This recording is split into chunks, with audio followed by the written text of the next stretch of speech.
Hello, and welcome back to the Language Mindset. I'm Eli Grant. This is our space to grow in life and in English. I want to start by talking about a specific date, January 1st, New Year's Day. It's a day filled with so much energy, so much potential. We buy a new notebook. We buy new gym clothes. We make a list. This is the year I will wake up at 5 a.m. This is the year I will read 50 books. This is the year I will finally learn that language, or start that business, or get in shape. We start strong. We are full of motivation for 3 days, maybe a week. And then life happens. We miss one day. We hit the snooze button. We eat the cookie. And immediately, that voice in our head says, "See, you failed. You're lazy. You have no self-discipline. You always do this." And just like that, the entire resolution is over. We give up. And we wait until next January 1st to try the exact same thing all over again. This is the all-or-nothing cycle, and it is a painful, exhausting cycle to live in. I lived in it for most of my 20s. Today, I want to talk about why this happens, and I want to propose a radical idea. What if your failure to build habits has nothing to do with your willpower? What if it's not your fault at all? What if the advice you've been following is wrong? What if the system is broken, not you? In my last video, we talked about the 3 truths I learned from 10 books on procrastination. Today, we're going to apply that same analytical, cozy mindset to habits. We are going to dismantle the 3 biggest myths that cause us to fail. And then I'll share the one simple shift that finally made it all click for me. Myth number 1, the motivation myth. The first reason we fail is what I call the motivation myth. This is the myth that to build a habit, you must feel like doing it. We wait. We wait for inspiration. We wait for a burst of energy. We wait for the perfect day when we will finally want to go for a run or want to meditate. We treat motivation like it's the fuel for the car. But here's the truth I've learned, both from the books I've read and from my own life. Motivation is not the fuel. It is the reward. Let me say that again. Motivation is the result of action, not the cause of it. You are never going to feel like going for a run on a cold, dark, rainy morning. Your brain is a survival machine. It is designed to conserve energy. It will always vote for the warm bed. You cannot rely on a feeling. Feelings are unreliable. They change with the weather, with how much you slept, with what you ate for lunch. So what do you rely on? You rely on a system. You rely on identity. I wanted to be a person who meditates. For years, I would try. I'd sit down, my brain would be noisy, I'd feel bored, and after 3 days, I'd quit. I'd say, it's not for me. I'm not a Zen person. My mistake? I was waiting until I felt calm to meditate, which of course never happened. The shift happened when I stopped trying to feel motivated. I made a new rule. The rule was not, I will meditate for 20 minutes. The rule was, I will open the meditation app. That's it. That was the entire habit. Some days I would open it, feel the resistance, and close it. That was still a win. I did the habit. But most days, 9 out of 10 days, once the app was open, I'd think, well, I'm here. I might as well sit for 60 seconds. And 60 seconds would turn into 5 minutes. And after a month of 5-minute sessions, I started to feel the benefits. I started to feel calmer. And that feeling, that was the motivation. The motivation came after the work, not before it. So, the first reason you're failing is that you are waiting for a feeling that will never come. Stop waiting for motivation. Just start. Which brings us to the second myth. Myth number 2, the go big or go home myth.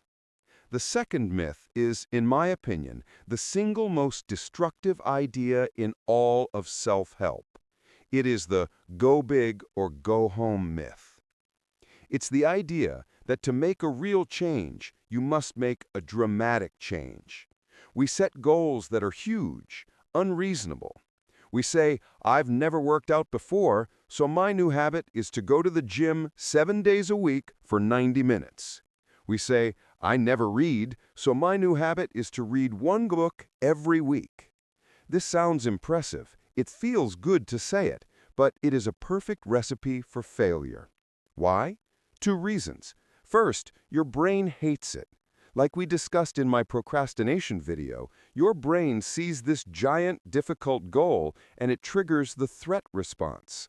The activation energy is too high. It's too much, too soon. Second, and more importantly, it leaves you no room for life.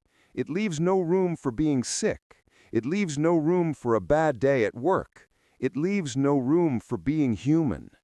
The moment you miss one 90-minute session, you have failed. The streak is broken. The identity is shattered. And that voice in your head says, see, you failed. All or nothing. And you choose nothing.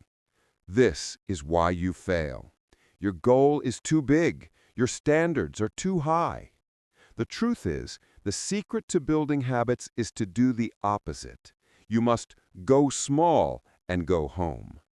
The books all call this something different. James Clear calls it the 2-minute rule.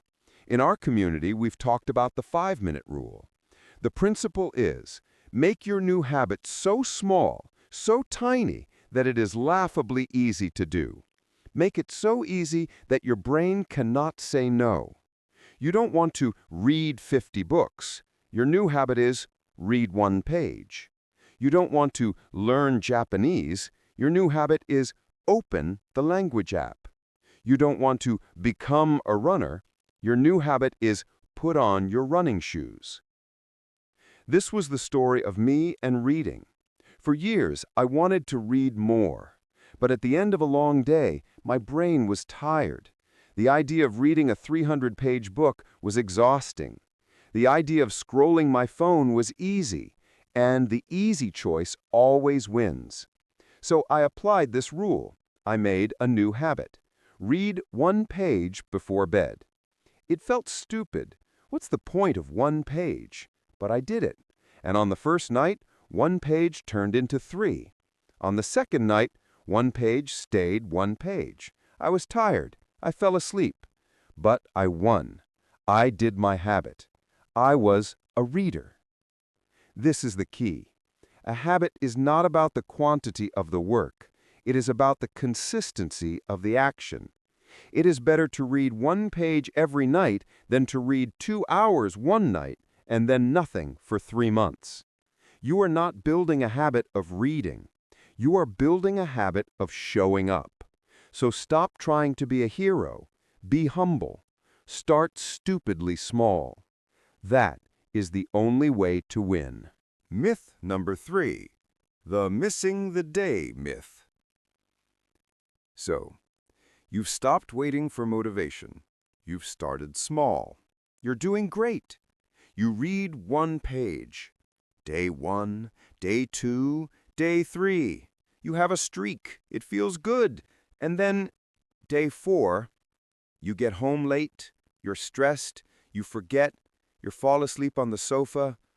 You wake up the next morning and realize, I broke the streak. This is the third and final myth. It's the missing the day myth. This is the belief that if you miss 1 day, you have failed. This is the all or nothing voice again. It tells you that all your progress is gone. It tells you that you are back at 0. And what do we do when we think we're back at 0? We quit. This This is the moment where 99% of habits die. Not on the first day, not on the 10th day, but on the day after you miss.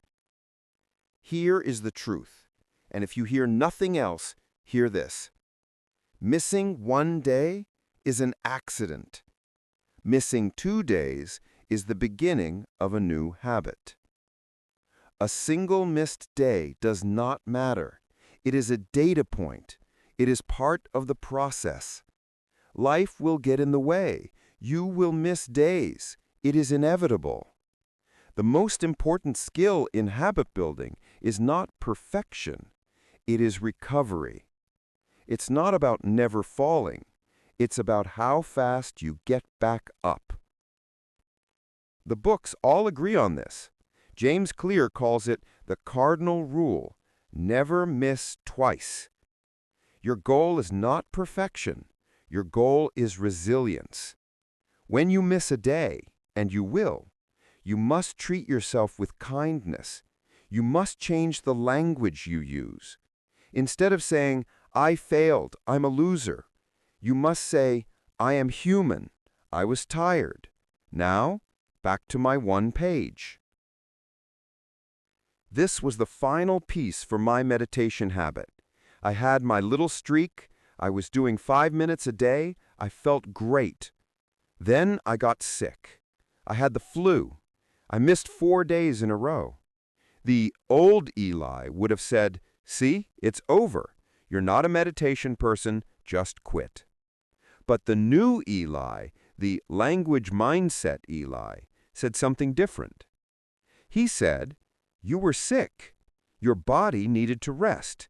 That was the right choice. Now that you are feeling better, let's just open the app." I didn't go back to 5 minutes. I went back to 60 seconds. I started small again, and within a week, I was back. Missing those 4 days didn't make me a failure. Recovering from those 4 days, that's what made me a meditator.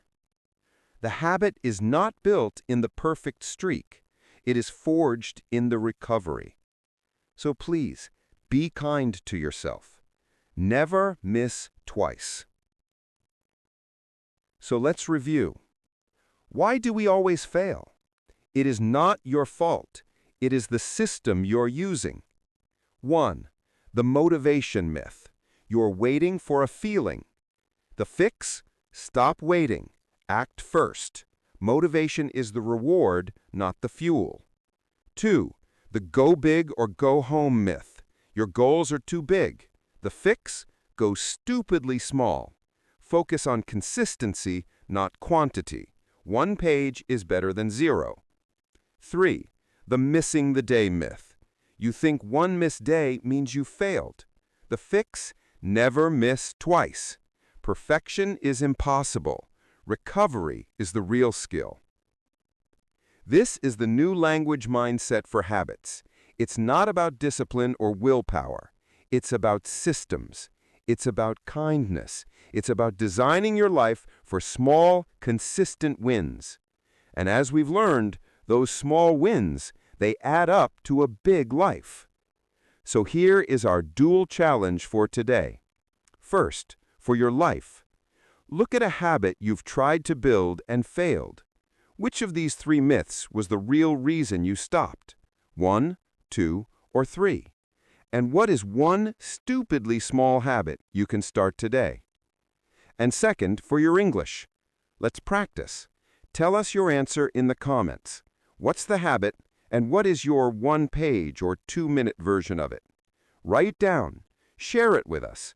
This is our safe space to practice and to hold each other accountable with kindness. My name is Eli Grant. Thank you for your time and for doing the work. This is the Language Mindset. I'll see you in the next one.